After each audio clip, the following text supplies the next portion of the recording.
Hi, I'm Myles Smith and I'm shortlisted for the BRITs 2025 Rising Star Award. Hi, nice to meet you tonight, baby, we could go. Let's get up off our feet. If I had to describe a music to someone who's never heard it, it's sort of genreless in a way that it's more about the words that I say and sort of the feelings that I'm trying to convey. And I feel like for someone who's listening to my music for the first time, it's music that allows you to wrap yourself in your thoughts and your feelings and sort of take a moment to be introspective in a way with the world. Is that too artsy? Growing up in Luton was super interesting. The way in which I grew up, it was like a lot of music that I listened to early days was sort of like grime and rap and R&B and hip hop, but there was Irish pubs and bars which you go in and it's that wholesome and warm and like family feel to the music. And so you can see like through my own journey and through my own touch points, like growing up in Luton, how it's worked into the amalgamation of Myles Smith and what I do now. And I think you can see Luton in everything that I do.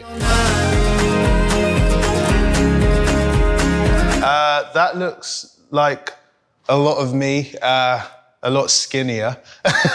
Doing music sort of early doors, man. Open mic nights, my first guitar, damn. That's the start of my journey almost in those pictures. Music for me has always been like the live element of it, you know? I feel growing up and starting off pretty early, like I always remember the days of walking into like a pub and there's like two grown men and you're there and you're like 11, 12 years old with your guitar and you sort of like look these guys dead in the eye after a long day at work and like, I'm gonna sing my song. And as they're halfway through their Guinness, hating every second of it, you're like, you will love what I'm gonna do. And after 3 or 4 Wednesdays in a row, they start listening. And I feel like that was where I got my enjoyment and my fulfillment. It was like, how can I convince these people who have never heard of me, probably hate the fact that I'm playing here, to just enjoy it a little bit, you know? And for me, music's home has always been live. So it's like now I'm always touring, I'm always on the road and I'm so privileged to do so, but it's always been sort of my goal and aspiration. You know, whether it was on Instagram Live or TikTok Live or Facebook Live or whatever, it's like always wanting to engage in real time with fans and with people who enjoy my music. And for me as a music lover, there's no better experience than going to see your favorite person in a room, just singing the songs and telling the stories about them. And the live component of music will always be the most important to me. You were perfect, you uncovered my spice, we were sold,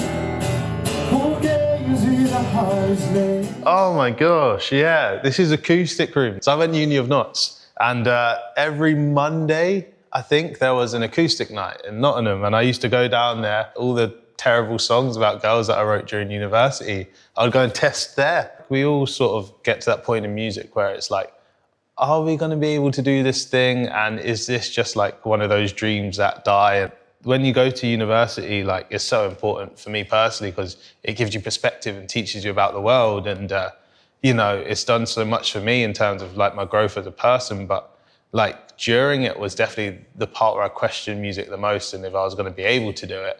But having this sort of like lifeline every Monday just reminded me just how much I loved it. Thinking about those two blokes in a pub in Luton, this was like the next evolution and iteration of that where it was like 30 kids who are just waiting for the club to open. And if I could make them stay that little bit longer, it would make me feel great. And so Acoustic Rooms Nottingham, I recommend for anyone who's coming through.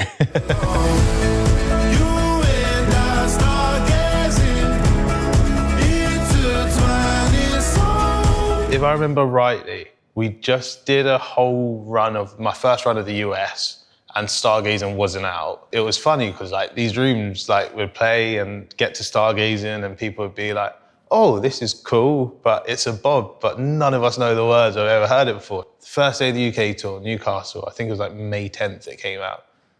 And it was nuts. Every single day after that, it just grew and grew and grew and the crowd reaction just did not slow down until the point that we're playing, you know, BBC Big Weekend and it's like nuts. And then we're doing South Africa and it's like 12,000 people at a festival and it's nuts. And then it's like we're supporting Imagine Dragons and it's like everyone knows the words and it's like, this is insane. And this whole year has just been wild. Like no exaggeration where I've heard hundreds of thousands of people sing my song back to me live. I've sang it in arenas.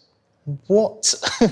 It's crazy. Like, I've sang this song in arenas, I've sang them in pubs, I've sang them in 300 cap venues, I've sang them at festivals, even at an American festival. Me, in Nashville, with 10,000 people showing up. Are you crazy? I'm from Luton.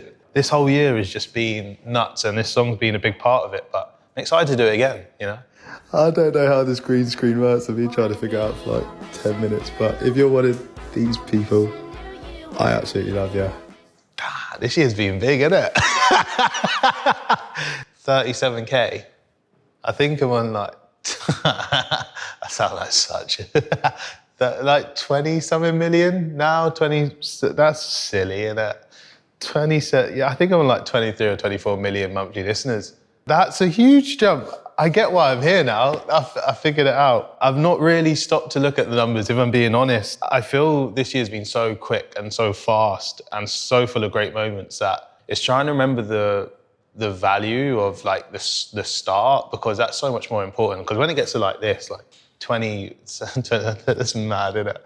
When it gets to like 23 million and stuff, like, it's just so unfathomable that you'd sort of waste your life trying to figure out what that looks like. You might as well just enjoy it as it's happening. And then when you get here, you realise, like, being in a room or being back in a pub with those two fellas, like, all of those feelings feel the exact same. And it doesn't really change. It's the love for music that stays consistent.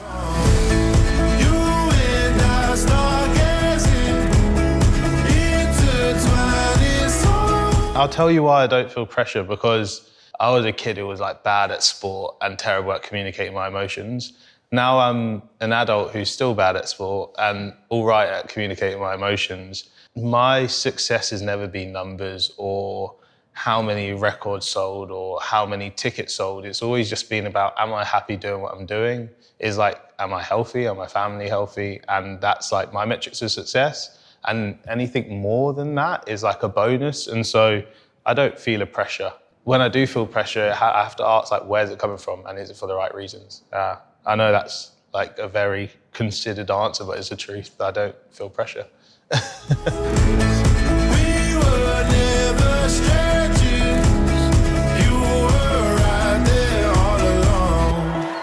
Me and my day-to-day manager sat last year watching the Brits, like, at home in the living room. And I remember me saying, like, we're gonna do this one day and we're gonna get nominated for a Brit. Little did I know it'd be in the same calendar year. That, nuts, crazy. It's a big part of culture and a big part of like music culture here in the UK, and it's always something that you strive to and want to be part of. And so I'm just glad to be a part of it, you know, and I'm just glad that the music that I make, the work that I put in, the work that my team put in, and, you know, the amount of people who are part of this project whose names aren't in lights or pictures aren't on the screen, just being able to shine a light on that amazing work is what makes this even more special. She said, oh, hi, nice to meet you tonight. Maybe we could go dance, get up off our feet. We could dance all night.